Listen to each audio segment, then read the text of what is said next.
علی نبینا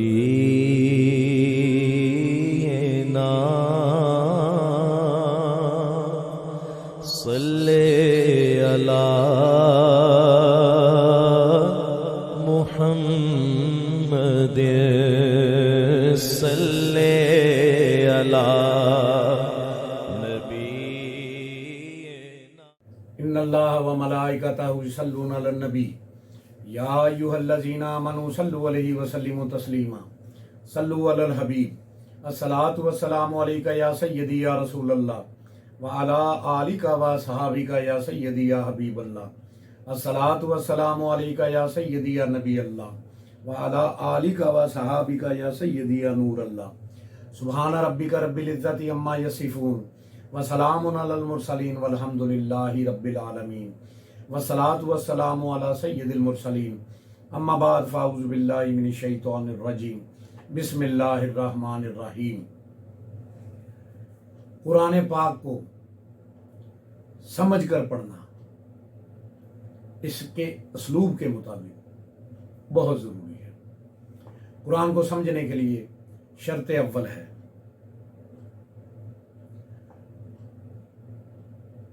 عشق رسول، حب رسول، مودت رسول، اور ایمان کامل کی بھی یہ شرط کلی ہے۔ مودت ہے کیا؟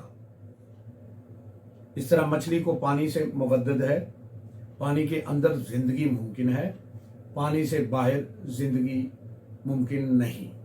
پانی میں رہے گی تو زندہ رہے گی، پانی سے باہر آئے گی تو مر جائے گی۔ امتی کو بھی اپنے نبی پاک سے اسی طرح محبت مودت کی صورت میں ہونی چاہیے۔ دین کی اصل مودت رسول، ادب رسول اور عشق رسول ہے، اور یہ کامل ایمان کی شرط عظیم ہے۔ اور نبی پاک سے صلی اللہ علیہ وآلہ وسلم سے صحابہ اکرام رضوان اللہ تعالی اجمعین نے دریافت کیا کہ یا رسول اللہ ایماندار کون ہے؟ آپ نے ارشاد فرمایا تم میں سے کوئی بھی اس وقت تک ایماندار نہیں ہو سکتا جب تک کہ اپنی جان، مال، آل، اولاد، عزت، آبرو، غرض ہر چیز سے بڑھ کر میری ذات کو عملی طور پر محبوب نہ بنا لے۔ اور ہمیں اپنی سرکار صلی اللہ علیہ وآلہ وسلم سے مودت کیوں نہ ہو؟ وہ غمخوار امت ہیں۔ اللہ رب العزت نے آپ صلی اللہ علیہ وآلہ وسلم کی مقدس ہستی کو تمام بنی نوع انسان کے لیے رحمت للعالمین بنا کر بھیجا، اور آپ کی مقدس ذات نہ صرف بندوں کو اللہ سے ملانے کا حقیقی ذریعہ ہے، اور آپ بزم جہاں میں شمع ہدایت بن کر آئے، بلکہ آپ تمام بشری کمالات و محاسن کا مجموعہ اور سراپا حسن و جمال، پیکر دل ربا، روح ارض و سما اور رسول خدا، حبیب خدا بن کے تشریف لائے۔ آپ کو رب کائنات نے تمام جہانوں کے لیے رحمت، ہدایت و رہنمائی، نہایت احسن تکوین کا شاہکار بنا کر بھیجا۔ یہ فطرت جن و انس ہے کہ وہ جب بھی کسی ذات یا شخص سے متاثر ہوتے ہیں، اس کے گرویدہ، متی یا شیدا ہوتے ہیں، تو اس کی بنیادی وجوہات ہوا کرتی ہیں جن کی وجہ سے ہم اس کے تابع، مطیع اور عاشق بن جاتے ہیں، اور اس سے والہانہ پیار، محبت اور عزت کرتے ہیں، اور کسی حال میں بھی اس کی ناراضگی کا تصور محال سمجھتے ہیں۔ اول صورت اس کی عظمت و رفت اور فضیلت اور کمالات کی وجہ سے، اس لحاظ سے حضور اکرم صلی اللہ علیہ وآلہ وسلم کی ذات بابرکات نبوت و رسالت کے سب سے اعلیٰ و عرفہ مقام پر فائز ہے۔ نبوت و رسالت کے تمام تر درجات، کمالات، معجزات اور فضائل جو مختلف انبیاء اکرام علیہ الصلاۃ والسلام کو رب کریم کی طرف سے جدا جدا ملے، وہ میرے آقا صلی اللہ علیہ وسلم کی ذات اقدس کو یکجا ملے۔ علامہ اقبال نے کیا خوب فرمایا ہے، حسن یوسف دم عیسیٰ ید بیضا داری، آنچہ خوبا ہمادارن تو تنہا داری۔ دوئم اس کا اخلاق و کردار اور خصائص کی اعلیٰ خوبیاں ہیں۔ اگر کسی کے ہم پر بہت زیادہ احسانات ہوں، یا کوئی بے حد مہربان و غم گسار اور شفیق ہو، تو بھی آپ اس کے احسانات کی وجہ سے दिल से इसकी इज़्ज़त व कदर करते हैं और नतीजतन इससे अकीदत व मोहब्बत करते हैं। इस लिहाज से अगर आ हज़रत सल्लल्लाहु अलैहि व आलिहि वसल्लम की सीरत मुबारका का मुताला करें तो कायनात में सबसे आला इखलाक पर फाइज ज़ात भी मुस्तफ़ा करीम सल्लल्लाहु अलैहि वसल्लम की ज़ात है, जिनके इखलाक अजीम होने की गवाही खुद अल्लाह ताला ने दी। आप गमगसारे उम्मत हैं, गमे उम्मत में रातों को रोते रहे, आसियों के गुनाहों को धोते रहे। कितनी मुश्किल से की तुमने तबलीगें दी, तुम पे हरदम करोड़ों दरूद और सलाम। अल्लाह पाक फरमाता है कि मोहम्मद से वफा तूने तो हम तेरे हैं, ये जहाँ चीज़ है क्या लौह कलम तेरे हैं। आसियो थाम लो दामने मुस्तफ़ा, फिर पढ़ो रब की रहमत पे लाखों सलाम। जब अल्लाह का करम और रहमत शामिल हाल होती है और जब जिन्नो इंस अल्लाह और रसूल की बारगाह में इज्ज़ व इनकसारी के साथ बादब खड़ा होता है तो कुरान समझ आने लग जाता है, उसके राज खुलते चले जाते हैं और इंसान हदायत पाता है और उसको कुरान समझ आता है। क्योंकि अल्लाह पाक फरमाता है इसी कुरान को पढ़ के बहुत सारे गुमराह हो गए और बहुत सारे हिदायत पा गए। और कुरान को बग़ैर हादी और रहनुमा के समझना एक गुमान है और कुछ भी नहीं। अल्लाह पाक फरमाते हैं वही है जिसने तुम पर किताब उतारी, इसकी कुछ आयतें साफ मानी रखती हैं, वो किताब की असल हैं और ये मुहकम आयतें या आयात बैयनात हैं। दूसरी वो हैं जिनके मानी में इश्तबा है, यानी मुतशाबा आयात। इश्तबा का मतलब शक व शुबा, गलत फहमी, इबहाम, पेचीदगी, अदम वजाहत तलब हैं। वो जिनके दिलों में कुजी, टेढ़ापन, खराबी, बेरुखी है, वो इश्तबा वाली आयात के पीछे पड़ जाते हैं, गुमराही चाहने और इसका पहलू ढूंढने को। और इसका ठीक पहलू अल्लाह करीम ही को मालूम है। और पुख्ता इल्म वाले कहते हैं हम इस पर ईमान लाए, सब हमारे रब के पास से है, और नसीहत मानते हैं और वो नहीं मानते मगर अकल वाले।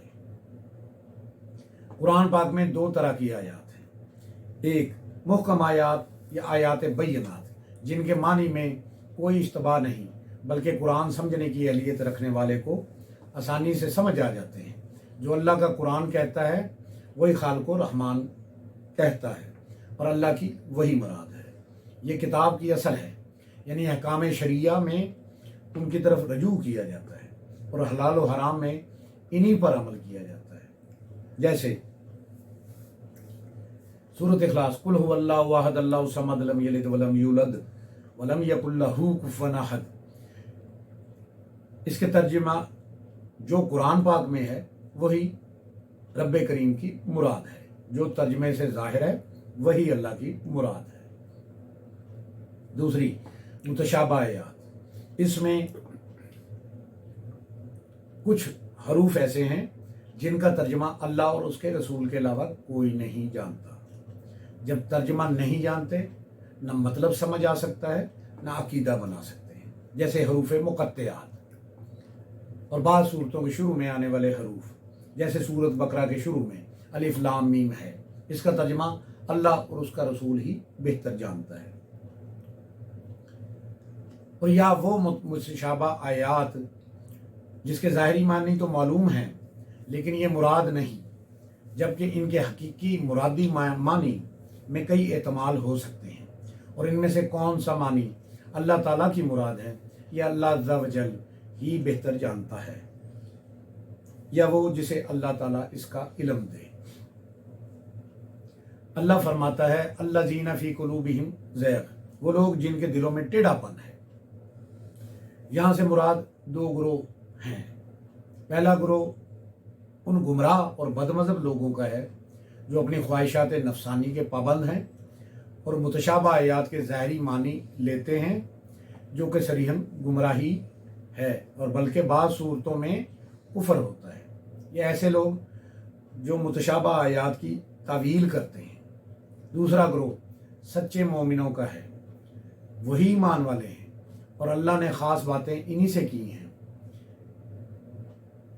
और रज़ाए इलाही के तरीके भी इन्हीं को बताए हैं।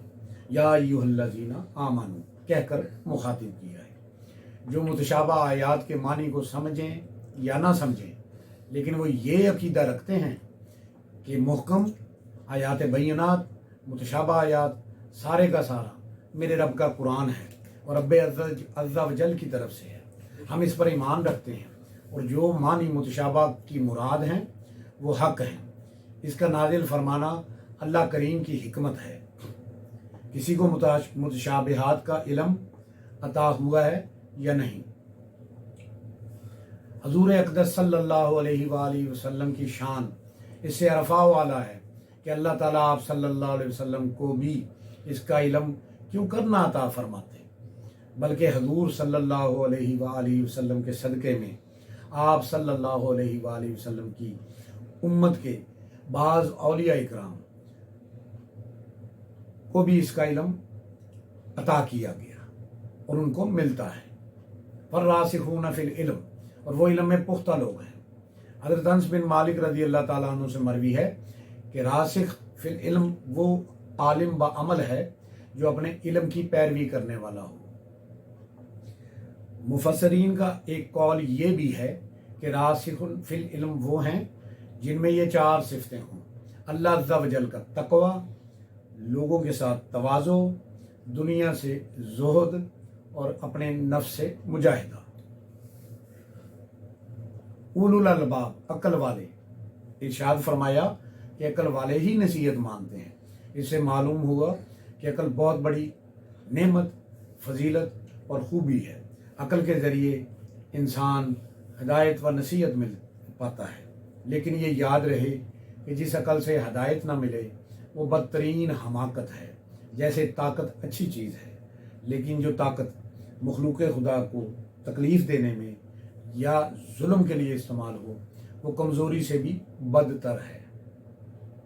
मुतशाबा आयात की दो मिसालें आपकी नज़र करता हूँ। जिस तरह कुरान पाक में है यदहुल्ला वजहुल्ला, अल्लाह का हाथ, अल्लाह का चेहरा, जबकि हमारा ईमान है कि हमारा रब जिस्म व जिस्मानियत से पाक है। अगर हाथ मानेंगे तो बाजू मानेंगे, पूरा वजूद मानेंगे, अल्लाह स्टैचू होने से पाक है। एक आयत है अल्लाह नूरु समावाति वल अर्द, अल्लाह ज़मीन व आसमान का नूर है, जबकि हमारा ईमान है अल्लाह का नूर बेमिसल बेमिसाल है। ज़मीन व आसमान का नूर रब के नूर के मुकाबले में कुछ नहीं। अपने ईमान के मुताबिक इसका तर्जमा करेंगे कि अल्लाह ज़मीन व आसमान का मुनव्वर करने वाला है। एक और मिसाल आपकी नज़र करता हूँ। जमात का, किसी जमात का कोई अमीर या सरबरा या कोई आलम दुनियावी लिहाज से या दीनी लिहाज से अपनी कमतरी और कम इल्मी बयान करे, वो उसकी आजिज़ी और इनकसारी समझी जाती है। लेकिन अगर कोई उसका बड़ा उस्ताद, मुर्शिद, रहनुमा, बाप उसको जाहिल कह दे तो सनद बन जाती है। जिस तरह हमारे प्यारे नबी करीम सल्लल्लाहु अलैहि वसल्लम मक्का में सबसे बड़े थे और मक्का में अबू जहल, जिसका असल नाम उमर बिन हशाम था, उसको सारा मक्का अबुल हिकम कहता था और इसी लक़ब से पुकारता था। मेरे आका व मौला नबी करीम सल्लल्लाहु अलैहि वसल्लम ने उसको अबू जहल कहा और सनद बन गई और क़यामत तक के लिए उसका नाम पड़ गया। उसका असल नाम लोग भूल गए, अबू जहल याद रहा और अबू जहल उसका लक़ब पड़ गया। कुरान का असलूब समझें। अल्लाह पाक आलमुल गैब है और मखलूक की फितरत से अच्छी तरह वाकिफ़ है, इसलिए और उसको पता है, इसलिए एक आयत बहुत कोड की जाती है, कुल इन्नमा अना बशरुम मिसलुकुम, ए महबूब कह दीजिए कि मैं तुम्हारी तरह बशर हूँ। अल्लाह अक्ल दे, ये कहते हैं नबी की माने या अल्लाह की माने। खुदारा कुरान का मिजाज समझें। उसका असलूब समझें। अल्लाह पाक फरमाता है, ए महबूब आप फरमा दीजिए, आप कहेंगे तो ईमान वाले खुद ही समझ जाएंगे कि सरकार तवाज़ो कर रहे हैं, आजिज़ी कर रहे हैं, इनकसारी कर रहे हैं। वो हमारी तरह कैसे हो सकता है जिनका अल्लाह और उसके फरिश्ते नबी पाक सल्लल्लाहु अलैहि वसल्लम पर दुरूद व सलाम भेजें, जिनकी उंगली के इशारे से चांद दो टुकड़े हो, सूरज वापस आए, जिनकी हाथ में मुट्ठी में कंकर कलमा पढ़ें, हजर कलमा पढ़ें, शजर सजदा करें, जिनके लाबे दहन से खारे खूह मीठे हों और जिनके लाबे दहन से जहर दूर हो जाए, कटे बाजू जुड़ जाएं, जिनकी उंगलियों से चश्मे जारी हों, वो हमारी तरह किस तरह हो सकते हैं? आप फरमा दीजिए, ईमान वाले खुद ही समझ जाएंगे। सरकार तवाज़ो कर रहे हैं, सरकार आजिज़ी कर रहे हैं, सरकार इनकसारी कर रहे हैं। इसलिए जब कुरान में जहाँ भी नबी पाक सल्लल्लाहु अलैहि वसल्लम का कंपैरिजन या मवादना वाली आयात आती हैं तो हुक्म रब्बी होता है, ए रसूल आप फरमा दीजिए, ईमान वाले खुद ही समझ जाएंगे कि रसूल खुदा तवाज़ो आजिज़ी इनकसारी कर रहे हैं। और कुरान में जहाँ भी आपकी शान या औसाफ बयान करना मकसूद हो तो अल्लाह पाक फरमाता है, ए रसूल मैं बड़ा हूँ, सनद जारी करूँगा। कुरान की कुछ आयात आपकी नज़र करता हूँ। कुरान और इखलाक मुस्तफ़ा का बयान, वइन्नका लअला खुल्क़िन अज़ीम, और बेशक आप अज़ीम शान खुल्क़ पर कायम हैं। कुरान और वजूद मुस्तफ़ा का बयान, वमा अरसलनाका इल्ला रहमतल लिल आलमीन, और हमने आपको तमाम जहानों के लिए रहमत बनाकर भेजा है। कुरान और अल्लाह के एहसान का बयान, लक़द मनल्लाहु अलल मुमिनीना इज़ा बअसा फ़ीहिम रसूलन, अल्लाह ने ईमान वालों पर एहसान किया है और इन्हीं में से रसूल भेजा। कुरान और सरापाए मुस्तफ़ा का बयान, कद जाकुम मिनल्लाहि नूरुन व किताबुन मुबीन, बेशक तुम्हारे पास अल्लाह की तरफ से एक नूर यानी हज़रत मोहम्मद सल्लल्लाहु अलैहि वसल्लम आ गया है और एक रोशन किताब यानी कुरान मजीद आ गया है। या अय्युहन नबिय्यु इन्ना अरसलनाका शाहिदम व मुबश्शिरम व नज़ीरा व दाइयन इलल्लाहि बिइज़्निही व सिराजन मुनीरा, ए नबी करीम बेशक हमने आपको हक़ और खलक का मुशाहिदा करने वाला और हुस्न आखिरत की खुशखबरी देने वाला और इज़ाब आखिरत का डर सुनाने वाला बनाकर भेजा है, और इसके इज़न से अल्लाह की तरफ दावत देने वाला और मुनव्वर करने वाला आफताब बनाकर भेजा है। कुरान मुस्तफ़ा की उम्र की कसम, ला अमरुक इन्नहुम लफ़ी सकरतिहिम यामहून, ए हबीब मुकर्रम सल्लल्लाहु अलैहि वसल्लम आपकी उम्र मुबारक की कसम, बेशक ये लोग अपनी बदमस्ती में सरगर्दा फिर रहे हैं। अल्लाह पाक ने किसी नबी की, किसी पैगंबर की पूरी ज़िंदगी की कसम यूँ नहीं खाई। ये मुनफरद मुकाम व मर्तबा सिर्फ़ और सिर्फ हजूर पाक सल्लल्लाहु अलैहि वसल्लम की ज़ात अक़दस बाला सफ़ात को हासिल है कि आपकी पूरी ज़िंदगी की अल्लाह करीम कसम खा रहा है। कुरान और चेहरा अनवर गेसु अमरीन की कसम, वद्दुहा वल्लैलि इज़ा सजा मा वदाअका रब्बुका व मा कला, कसम है चाश्त के वक़्त की जब आफ़ताब बुलंद होकर अपना नूर फैलाता है, और कसम है रात की जब वो छा जाए। आपके रब ने जब से आपको मुंतखब फरमाया है आपको नहीं छोड़ा, और ना ही जब से आपको महबूब बनाया है नाराज़ हुआ है। हजूर अकरम सल्लल्लाहु अलैहि वसल्लम की चश्मान मुक़द्दस का बयान कुरान मजीद में है। अल्लाह ने आकाए दो जहां की मुबारक आँखों का भी जिक्र किया है। मा ज़ाग़ल बसर व मा तग़ा, उनकी आँख ना किसी और तरफ माइल हुई और ना हद से बढ़ी। लक़द रा मिन आयाति रब्बिहिल कुबरा, बेशक उन्होंने मेराज की शब अपने रब की बड़ी निशानियां देखी। गुफ्तार मुस्तफ़ा का जिक्र قرآن مجید میں حضور صلی اللہ علیہ وسلم کی بول چال، گفتگو اور ذہن مبارک کا ذکر بھی کرتا ہے۔ انہ لقول قول رسول کریم، بے شک یہ قرآن بزرگی و عظمت والے رسول کا فرمان ہے، جس میں رسالتاً اور نیابتاً فرماتے ہیں وما ینطق عن الہوا انا ہوا الا وحی یوحا، اور وہ اپنی خواہش سے کلام نہیں کرتے، ان کا ارشاد سراسر وحی خدا ہوتا ہے جو انہیں کی جاتی ہے۔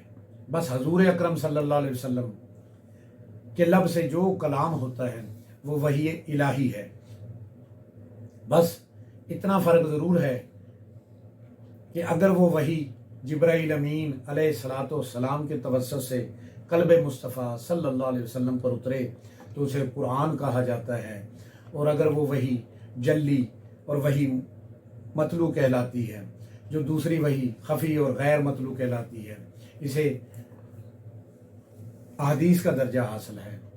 فعل مصطفیٰ فعل خدا، دست مصطفیٰ دست خدا۔ جس طرح حضور اکرم صلی اللہ علیہ وسلم کی ہر بات ادروئے قرآن اور وحی الہی ہوتی ہے، اسی طرح حضور اکرم صلی اللہ علیہ وسلم کے فعل کو بھی فعل خدا بندی قرار دیا گیا ہے۔ قرآن میں ارشاد ہوتا ہے ان الذین یبایعونک انما یبایعون اللہ ید اللہ فوق ایدیہم، اے حبیب بے شک جو لوگ آپ سے بیعت کرتے ہیں وہ اللہ ہی سے بیعت کرتے ہیں، اور ان کے ہاتھوں پر آپ کے ہاتھ کی صورت میں اللہ ہی کا ہاتھ ہے۔ اس آیت میں بیعت رضوان کے واقعے کی طرف اشارہ ہے، حالانکہ صحابہ نے حضور اکرم صلی اللہ علیہ وسلم کے دست اقدس پر بیعت کی تھی۔ قلب مصطفیٰ اور قرآن۔ حضور اکرم صلی اللہ علیہ وسلم نے کمال بصارت کے ذکر کے بعد قرآن پاک کے قلب انور کا ذکر بھی کرتا ہے۔ ارشاد باری تعالیٰ ہے ان کے دل سے اس کے خلاف نہیں جاتا، ان کی آنکھوں نے دیکھا۔ حضور کے سینہ اقدس کا بیان۔ اللہ تعالیٰ نے حضور صلی اللہ علیہ وسلم کے سینہ اقدس کا ذکر کرتے ہوئے آپ کو شرح صدر کی دولت عنایت فرمائی۔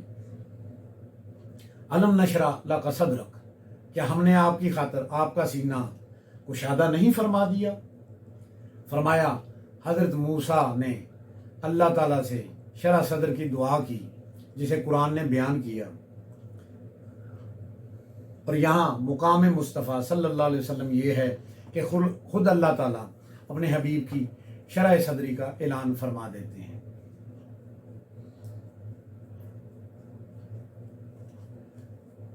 اور آپ کا سینہ کتنا کشادہ کیا، انشرح صدر مقصد اور وسعت کا تعین نہیں فرمایا۔ پس مفہوم کچھ یوں ہو گیا، اے محبوب ہم نے آپ کا سینہ اس قدر کھول دیا کہ ارض و سما کی ساری وسعتیں اس میں سما گئیں، اور میں نے تمام اسرار و رموز کے خزانے آپ کے سینے میں سمو دیے ہیں۔ آپ کی ہر ادا باری تعالیٰ کی خصوصی توجہ کا مرکز ہے۔ نگاہ مصطفیٰ اور حضور کے تکنے کا ذکر، اللہ نے چہرہ مصطفیٰ صلی اللہ علیہ وسلم کا ذکر اتنی شان کے ساتھ کیا ہے، جس سے ظاہر ہوتا ہے کہ حضور صلی اللہ علیہ وسلم کی چہرہ انور کو تکتے رہنا، اپنی نگاہوں میں رکھنا اللہ تعالیٰ کی سنت ہے، جیسے کہ قبلہ کی تبدیلی کے واقعے سے معلوم ہوتا ہے۔ اللہ پاک فرماتا ہے، جس کا ترجمہ ہے، اے حبیب بے شک ہم نے آپ کے چہرہ کا آسمان کی طرف بار بار اٹھتا دیکھ لیا، بس بے شک ہم آپ کو اس قبلہ کی طرف پھیر دیں گے جس کو آپ پسند کرتے ہیں۔ دوسرے مقام پر قرآن نے واضح کر دیا آپ کا ہر عمل ہر ادا رب العزت کی توجہ کا مرکز ہے۔ حضور کے قیام و رکوع اور نشست و برخاست کا ذکر ہے۔ اللہ پاک قرآن میں فرماتا ہے، جو آپ رات کی تنہائیوں میں جو آپ کو دیکھتا ہے جب آپ نماز تہجد کے لیے قیام کرتے ہیں، اور سجدہ گزاروں میں بھی آپ کا پلٹنا دیکھتا رہتا ہے۔ یعنی یہ محبوب صلی اللہ علیہ وسلم ہم لمحہ با لمحہ آپ کو تکتے رہتے ہیں، آپ کو اپنی نگاہوں میں رکھتے ہیں۔ آپ کی زندگی کا کوئی لمحہ ایسا نہیں جو آپ جو آپ کے رب کریم کی خصوصی نوازشات سے سرفراز نہ ہو، یہاں تک کہ جب تو اٹھتا ہے بیٹھتا ہے تو ہم تیری نشست و برخاست کو بھی دیکھتے ہیں۔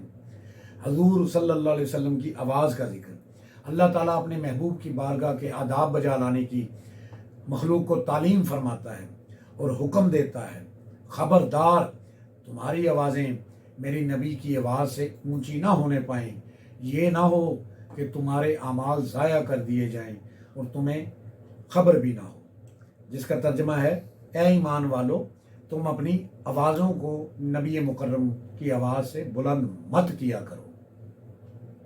حضور کو مخاطب کرنے کا ذکر، اللہ تعالیٰ نے اپنے محبوب کو مخاطب کرنے کا ادب ہی سکھایا ہے۔ وہ رسول صلی اللہ علیہ وسلم کو عام انسان سمجھ کر انہیں بلند آواز سے کبھی نہ پکارے اور ان کے ساتھ اس طرح بلند آواز سے بات بھی نہ کیا کرو جیسے تم ایک دوسرے سے بلند آواز سے بات کرتے ہو۔ ایک جگہ پر اللہ پاک فرماتا ہے، اے ایمان والو، جب اپنی جانوں پر ظلم کر بیٹھو تو میرے محبوب کے دروازے پر آ جاؤ، اگر وہ آپ کے حق میں دعا کرے تو اللہ اس کو مستجاب فرمائے گا۔ الغرض ہم دیکھتے ہیں قرآن مختلف انداز میں، کبھی تمثیل تشبیہ سے، کبھی رمز و اشارے سے، کبھی کنایا مجاز سے، کبھی صراحت و وضاحت سے حضور صلی اللہ علیہ وآلہ وسلم کے حسن سراپا نور مجسم کا ذکر کرتا ہے، تاکہ آپ کے حسن جمال تذکرے سے اہل ایمان کے دلوں کو حضور صلی اللہ علیہ وسلم کے عشق و محبت کا داعیہ پیدا ہو، تاکہ محبوب کی تقلید اور اتباع اور مشام جان لذت و حلافت کی چاشنی محسوس کرتے ہیں۔ بے شک یہ عظمت بلا شریک غیر حضور صلی اللہ علیہ وسلم کے حصے میں آئی ہے کہ آپ جیسا حسین و جمیل سراپا نور اللہ نے نہ پیدا کیا ہے نہ کرے گا۔ نبیوں میں نبی ایسے کہ ختم الانبیاء ٹھہرے، حسینوں میں حسین ایسے کہ محبوب خدا ٹھہرے۔ سر دست ہمارا منشا اس بات کی کھوج لگانا ہے کہ حضور صلی اللہ علیہ وسلم کے شمائل مبارکہ کے باب میں جو احادیث کا عظیم ذخیرہ موجود ہے، قرآن اس کی تائید میں کیا صادر کرتا ہے، اس میں کوئی شک نہیں کہ ذکر مصطفیٰ، سیرت مطہرہ اور شمائل و فضائل کے باب میں قرآن سے بڑھ کر زیادہ مستند اور معتبر ذریعہ کوئی نہیں۔ چنانچہ قرآن نے حضور صلی اللہ علیہ وآلہ وسلم کے سراپا مبارک حسن مجسم کا بیان ایسے دلاویز انداز سے کیا ہے کہ عاشقان مصطفیٰ جمال مصطفیٰ صلی اللہ علیہ وسلم اسے سن کر وجد میں آ جاتے ہیں اور ان کے دل میں عشق و محبت کے ایسے چراغ روشن ہو جاتے ہیں جنہیں حوادث زمانہ کی کوئی آندھی بجھا نہیں سکتی۔ اللہ پاک سے دعا ہے کہ اللہ پاک ہمیں ادب رسول سکھائے اور قرآن پاک کو سمجھنے کی توفیق عطا فرمائے اور اس سمجھنے کی، پڑھنے کی اور اس پر عمل کرنے کی توفیق عطا فرمائے۔ اللہ تعالیٰ سے دعا ہے اللہ ہمیں بادب با نصیب بنائے، کیونکہ بادب با نصیب بے ادب بے نصیب، اللہ بے ادبوں کو ہدایت نہیں دیتا اور ان کی عقل اور سمجھ اور توبہ کی توفیق چھین لیتا ہے۔ اللہ سے دعا ہے کہ وہ ہمیں راہ حق پر چلنے کی، حق بات کہنے کی، سننے کی اور اس پر عمل کرنے کی توفیق عطا فرمائے۔ ہم سب کی جان آقا کریم صلی اللہ علیہ وآلہ وسلم کا فرمان عالی شان ہے، جو شخص میری امت میں نیکی پھیلائے یا اچھی بات پہنچائے، اللہ اس سے پیار کرتا ہے اور جنت اس کا مقدر ہے۔ جس کسی نے بھی دعا کے واسطے یا رب کہا، کر دے پوری آرزو ہر بے کس و مجبور کی، آمین بجاہ نبی الکریم الامین، وآخر دعواہم ان الحمد للہ رب العالمین۔